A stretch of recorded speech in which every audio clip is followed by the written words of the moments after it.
Rishi Sunak's braced for a fresh round of parliamentary wrangling over the bill to save his stalled Rwanda deportation scheme. The plan to send asylum seekers to the African nation has faced multiple setbacks since it was first announced way back in April 2022. But legislation to declare Rwanda a safe country is likely to pass this week because the government majority means amendments made by peers in the House of Lords should be overturned. They're due to vote in just a few hours' time. Still with me in the studio, TalkTV's political correspondent Alicia Fitzgerald.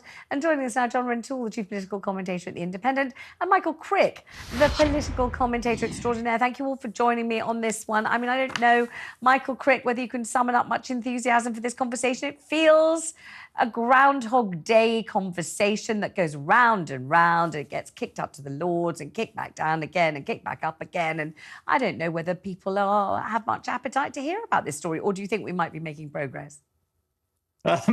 Well, I think the government will have made progress by the end of the week. It'll be kicked backwards and forwards between now and Thursday, between the two houses. And in the end, the House of Lords will give in because they're the unelected, undemocratic chamber, and the government will get its way.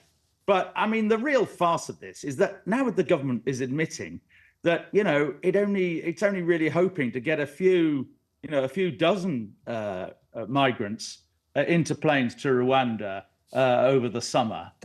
And that's not going to be a deterrent. The whole idea of this bill is it should deter people coming across in boats, and as we're seeing here. And the figures this year are up, I think, about 8% on last year. Last year was down on the year before, but the figures are still high. I mean, if only a few dozen people are caught by this and sent to Rwanda, is that really going to deter the people who risk their lives crossing the channel in this way? Of course it isn't. So the bill is simply a waste of time. It's purely for opportunistic reasons. Now, if a way could be found of deterring people in large numbers, I would be in favour of that. And that might involve some other country rather than Rwanda. But Rwanda is the wrong place, and it can't guarantee decent human rights. Let's see whether John Rentoul concurs. I mean, is this just this ridiculous up and down and around the houses, and then, you know, left-wing objections and humanitarian lawyers, and not a single plane has gone anywhere near the tarmac, let alone taken off, and no one's there yet. And if they ever do get to be there, there'll be a handful of people and no one will care less. Yeah, no, I completely agree with Michael, actually, that it doesn't look like it would be an effective deterrent. I mean, if they'd been able to get people on the plane in the first place in 2022. Does feel that long. Yeah, it does feel like such a long time. Yeah. Then, you know, that would have come as quite a shock to the system and a shock to the world, and it might have sent quite a strong message to people wanting to cross the channel.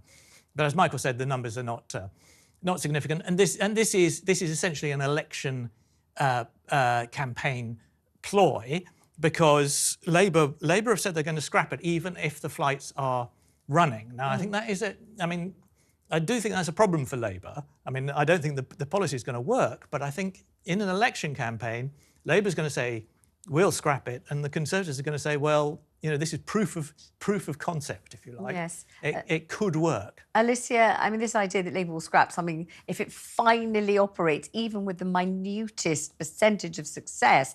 But you think, I can't help thinking about the Bibi Stockholm and thinking, you know, first of all, wasn't it afflicted by a terrible outbreak of listeria or something? Then somebody took his own, Legion, somebody else took their own life aboard it. You know, the whole thing felt for about 5 minutes as if it might be some kind of cost-saving solution, although incredibly elaborate, cumbersome, difficult in every way, loads of people objecting. And then as soon as you got anyone on board, wasn't much cop, was it? And I just wonder whether when they finally get, you know, their handful of people to Rwanda, maybe 6 people, if one of them falls terribly ill on the plane and one of them takes his life or attacks one of the others or gets the guard pregnant or God knows what, the whole thing could just collapse in complete catastrophe within instants, couldn't it? That's quite... Imagine that as a scene. That's a lot going on.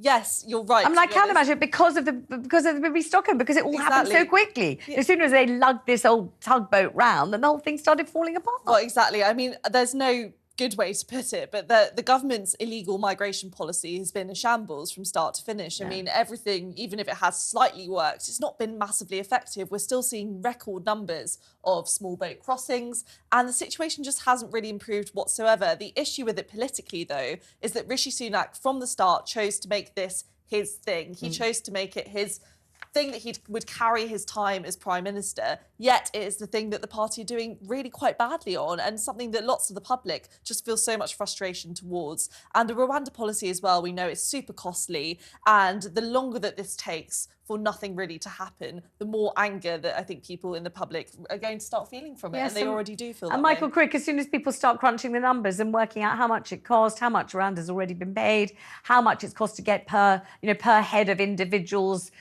ferried out there, and who knows whether it'll be 10 of them or 12 of them, but whatever it is, it's bound to be an absolute fortune.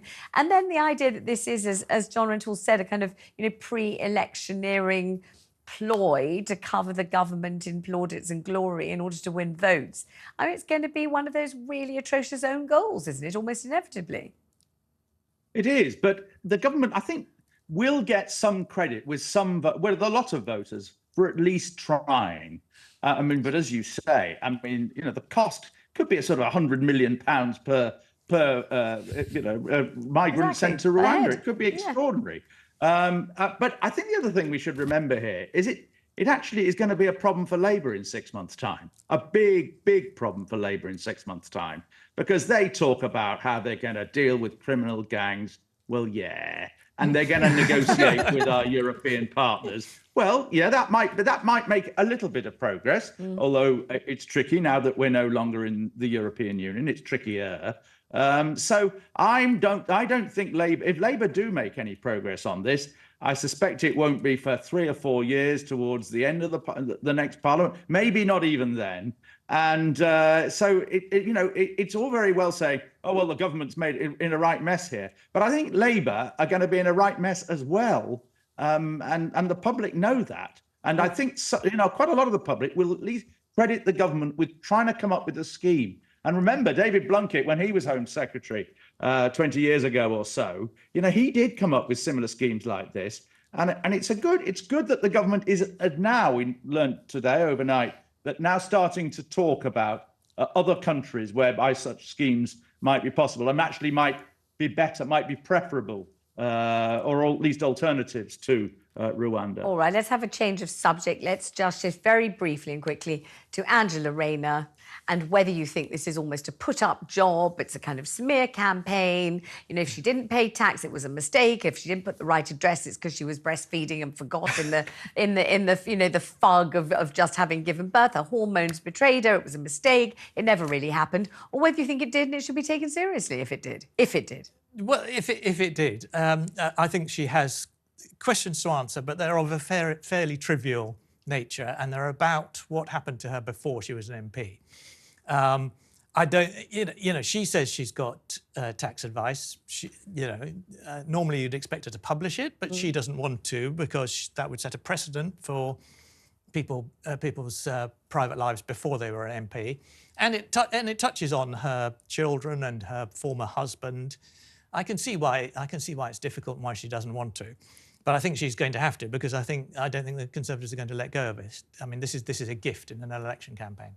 Yeah, I mean, it depends on where you are on the political spectrum, but various people have been on this programme saying, this is just a kind of quite unsubtle machete being used against the Labour Party in a pretty obvious way. Do you think it's actually more serious than that, maybe more subtle than that? Well, I mean, I think it's very easy to draw parallels with members of the Conservative Party who've been in similar situations. Nadeem Zahawi, for example, found himself in hot water before over similar kinds of matters, and people will say... Larger sums of money. A lot larger sums of money there, and that did blow over pretty quickly, whereas this seems to be getting a lot of attention. However, tax evasion is tax evasion, and it's not a particularly good look from a party who used that attack line against the Conservatives very regularly. I thought what was really interesting over the weekend, though, was that Angela Raina said that if she is found to have done something wrong, she'd actually step down from her role as Deputy Leader of the Labour Party. And I think if that does happen, that is quite a seismic shift. You know, she's kind of a poster girl of the Labour Party, Keir Starmer's Labour, and is a really, really prominent figure there. So I think if that does happen, that will be a really big story. All right, final line on Angela Raina from Michael Crick. Michael, the final word to you. Well, I agree that the two alleged offences are relatively trivial, but it's the way Labour's handled this that it really does worry me. I mean, Starmer has said it would be inappropriate for him to look at Angela Raina's legal advice. Well, I asked a QC about this last night. I said, yeah, would it be inappropriate? And he couldn't see why it was inappropriate either. So Starmer, who, you know, presents himself as a man of integrity, with a chief of staff who used to be an ethics advisor, they really have handled this very badly indeed. And the other crucial point for Labour is that, as Alicia says, tax evasion and tax avoidance is a key part of Labour policy. In fact, it seems to be one of the very few ways they hope to make money for the Treasury when they're in power. And the other crucial issue is that housing is another great area of policy. And who's responsible for housing policy? Angela Raina. Thank you all very much indeed.